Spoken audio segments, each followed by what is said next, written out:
नमस्कार दोस्तों, इस वक्त हम हैं सावित्री हॉस्पिटल में और हमारे साथ हैं डॉक्टर मीनाक्षी सिंह जो कि गायनोकोलॉजिस्ट हैं। और चलिए इनसे बात करते हैं। आज का दिन बहुत ख़ास है क्योंकि आज है नेशनल डॉक्टर्स डे, यानी कि राष्ट्रीय चिकित्सक दिवस। तो सबसे पहले तो मैम आपको बहुत बहुत बधाई इस चीज़ की।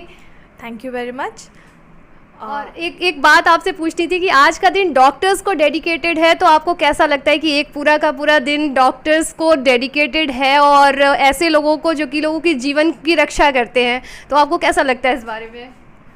ये काफ़ी अच्छा लगता है कि जो समर्पण हमने अपने समाज को दिया है, आज समाज उठ करके जब हमको विश करता है कि आज आप डॉक्टर बने हो इतने सालों के मेहनत के बाद, और वो समाज जब आपके क्रेडेंशियल के ऊपर आपको पीठ थपथपाता है तो आपको बहुत अच्छा लगता है।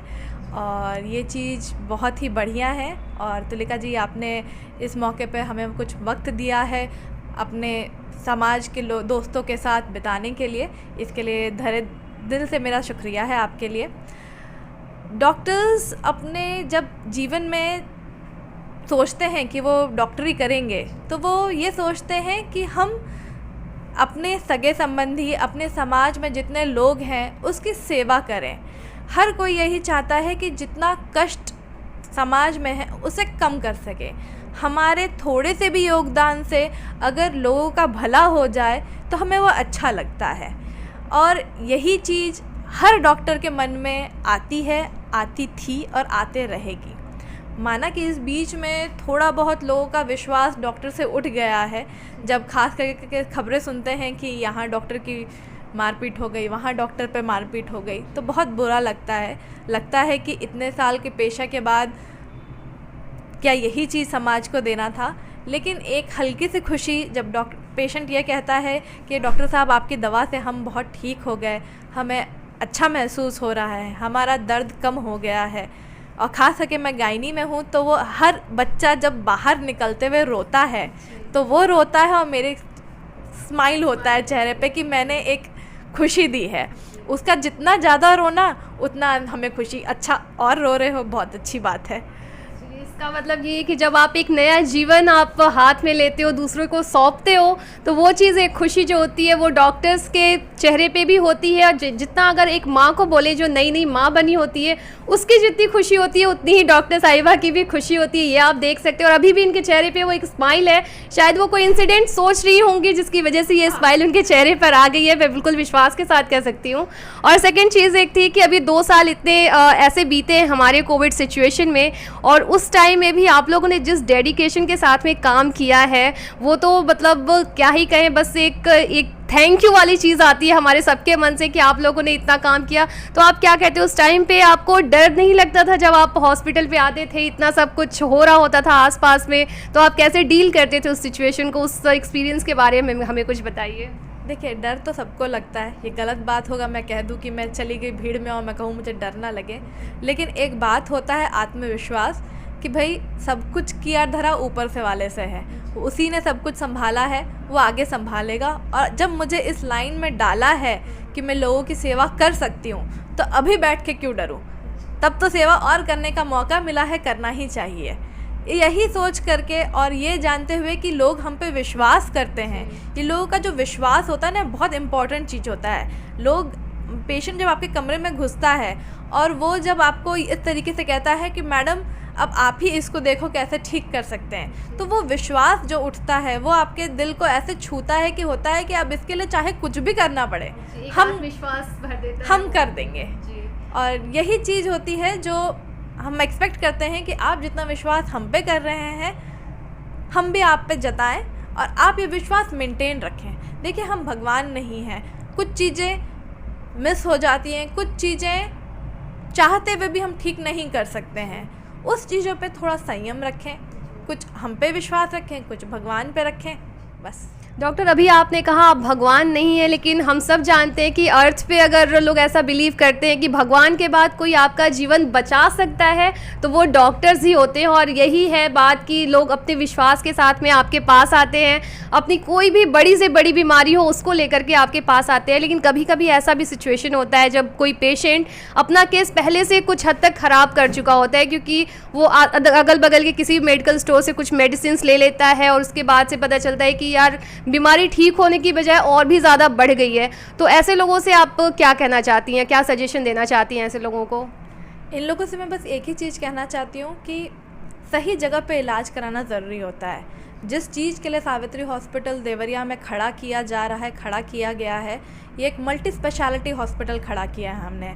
ऐसा नहीं है कि पेट दर्द है, हमको पता है कि भाई उसको सर्जरी का केस होना है, फिर भी गायनी उठा लें। हमारे पास सारे डिपार्टमेंट्स खुले हुए हैं, सर्जरी भी है, डेंटल विभाग भी खुल रहा है, स्किन भी है, मेडिसिन भी है, आईसीयू भी है, नीकू भी है, और अभी तो और डिपार्टमेंट्स खुलने वाले हैं, जैसे कार्डियो ऑन्कोलॉजी खुल गया है। तो मेरा बस इन लोगों से ये कहना होता है कि जब आपको लगे कि आपको थोड़ा सा भी वक्त है तो एक बार आकर के सही जगह पे दिखा लें।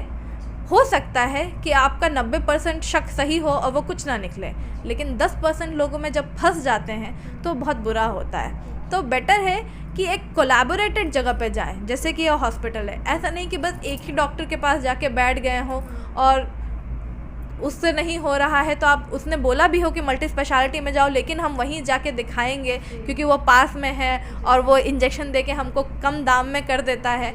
इस चीज़ पे नहीं जाना चाहिए। आप मल्टी स्पेशलिटी में जाओ, सही जगह जाओ, आपको इलाज मिलेगा। जो रहेगा वो सच्चाई बताई जाएगी। इस चीज़ पे विश्वास कीजिए। और दूसरी चीज़, विश्वास की बात हर बार आ रही है, तो एक चीज़ होती है पेशेंट्स का विश्वास अपने डॉक्टर के प्रति और डॉक्टर का विश्वास अपने पेशेंट्स के प्रति।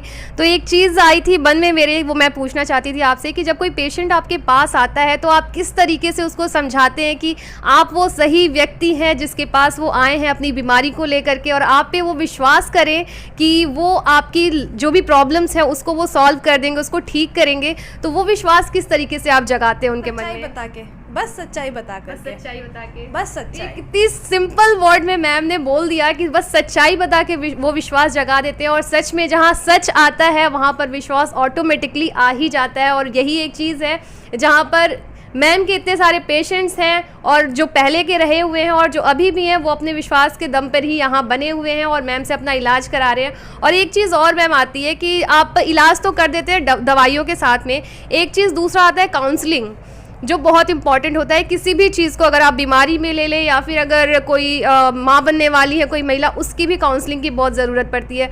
तो वो आप किस तरीके से करते हैं? इसमें बहुत इम्पॉर्टेंट होता है कि काउंसलिंग सिर्फ महिला का ना हो, महिला के साथ साथ पूरी परिवार का हो जाता है ये कि जब एक काफ़ी पेशेंट्स आते हैं जो कि फीटल सेक्स डिटर्मिनेशन के लिए पूछ लेते हैं, इतना बाहर लिखने के बावजूद भी, PCPNDT एक्ट के इतना स्ट्रिक्ट होने के बावजूद भी उनके मुंह से निकल जाता है।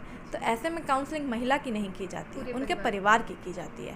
उनके परिवार को सामने बुला करके ये समझाते हुए कि भाई हम, दुनिया लड़कियों पे चलती है, ये विश्वास दिलाते हुए कि लड़कियां बोझ नहीं हैं। उनको देखिए कि 2 लड़कियां सामने बैठ करके आपके सामने खड़ी हैं और इस पूरे डिपार्टमेंट में 90% लड़कियां मिलेंगी आपको, पूरे हॉस्पिटल में आपको 90% लड़कियां मिलेंगी।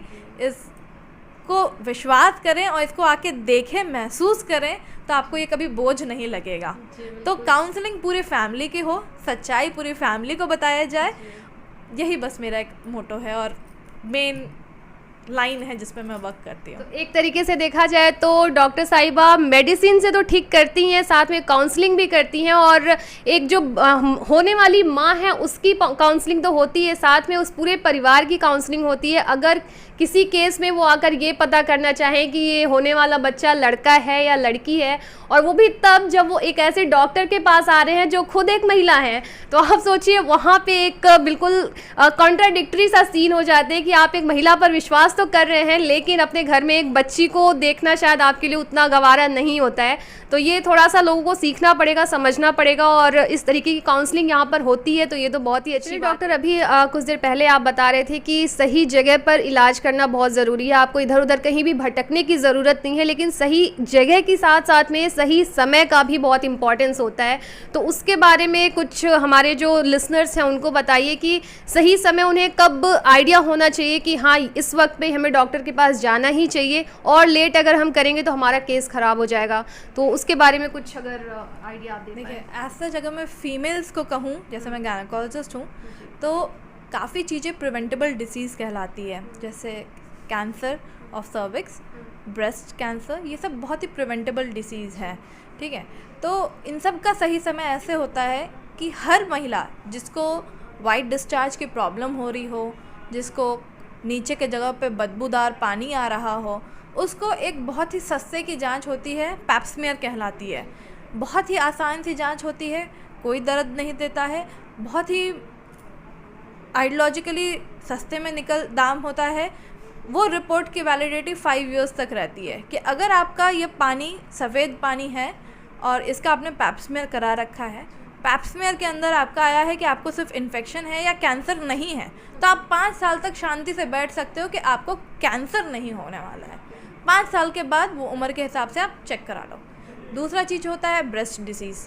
ब्रेस्ट के अंदर हर महिला को, जो ये बहुत ही कम लोग जानते हैं, महिला जब महीना ख़त्म हो जाता है उसके बाद नहाती हैं, फ्रेश करती हैं, उस समय बेस्ट टाइम होता है कि दोनों ब्रेस्ट के ऊपर हाथ रख करके एक बार ब्रेस्ट को चेक करें कि कोई लंप तो नहीं है। अगर लंप मिलता है, छोटा बड़ा मोटा कैसा भी मिलता है, पेनफुल नॉन पेनफुल, आ करके एक बार चेक करवाएं। अल्ट्रासाउंड सबसे ईजीएस्ट जांच है, सस्ते की जांच है, उससे इतना रूल आउट हो जाएगा कि वो गांठ किस टाइप की है, नॉर्मल है, बढ़ेगी या उतनी ही रहेगी। ये 2 चीज़ें फीमेल्स के लिए सही समय इनका ये रहा। बाकी जो प्रेग्नेंट होना चाहती हैं, जनरल होता है कि लोग प्रेगनेंसी के बाद आते हैं, लेकिन प्रेगनेंसी के पहले अगर फॉलिक एसिड चला दिया जाए कि आपने सोचा कि अब हमको प्रेग्नेंट होना है, फॉलिक एसिड स्टार्ट कर लें, स्टार्ट करना चाहिए। उसको 3 महीना पहले से शुरू करना मस्ट है, इम्पॉर्टेंट है। बेसिक जानकारी है कि अगर आप स्टार्ट कर रहे हो तो बच्चे का न्यूरल डेवलपमेंट बहुत ही बढ़िया होता है। ये कुछ चीज़ें हैं जो कि करनी चाहिए, और इसका सही समय यही है। सफ़ेद पानी आ रहा है, आ जाओ डॉक्टर के पास। छोटा सा भी लंप मिला, आ जाओ डॉक्टर के पास। प्रेगनेंसी प्लान कर रहे हो, फॉलिक एसिड या तो शुरू कर लो घर पे, या तो आ जाओ डॉक्टर के पास। ये बेसिक चीज़ें हैं जिसका सही समय अपने समय के हिसाब से है। बाकी कभी कोई पेट दर्द हो रहा है, आप एक दिन देखें नहीं आराम हो रहा है, आ जाओ, आपको पता चल जाएगा कि पेट दर्द किस तरीके का है। बस खान पान पे ध्यान दीजिए, एक्सरसाइज कीजिए, सलाद वगैरह ज़्यादा खाइए, यही एक तरीका है, मूल मंत्र है। जी देखिए, मूल मंत्र आपको मिल गया है। इन चीज़ों का आपको खास ख्याल रखना है। अगर इससे रिलेटेड कोई भी समस्या आपको अगर लग रही है तो आपको सीधे डॉक्टर के पास आ जाना चाहिए। तो मैम बहुत बहुत धन्यवाद आपका कि आज डॉक्टर्स डे के उपलक्ष्य में आपने इतनी सारी जानकारियां हमें दी, हमारे लिसनर्स को दी। आपको बहुत बहुत धन्यवाद कि आपने अपना कीमती वक्त भी हमें दिया। आपके पेशेंट्स हैं बाहर, बट स्टिल आप हमारे साथ हैं, तो thank you so much for that. इसलिए मुझे शुक्रिया आप लोगों का भी करना है कि आपने अपने माध्यम से लोगों की तरफ एक जानकारी से भरी चीज़ें डाल रहे हैं। हम अपेक्षा करते हैं कि लोग इससे कुछ समझें, सीखें और उनके लाइफ में कुछ इम्प्रूवमेंट आए। बस एक यही मनोकामना है। जी बिल्कुल, हम कोशिश करें जागरूकता हम जगा पाएँ लोगों के अंदर। ये एक अलग लोगों को होनी चाहिए, जागनी चाहिए, नॉलेज होना चाहिए, और इसी की कोशिश हमारी है। और आप सब सुनते रहिए रेडियो रंग 89.6 FM। आप हमें फेसबुक पर भी फॉलो कर सकते हैं, यूट्यूब पर भी आप हमें हमारे सारे वीडियोस देख सकते हैं। बस हर जगह से आपका एंटरटेनमेंट और आपको ढेर सारी जानकारियाँ मिलती रहेंगी। आपको बस सुनना है रेडियो रंग 89.6 FM।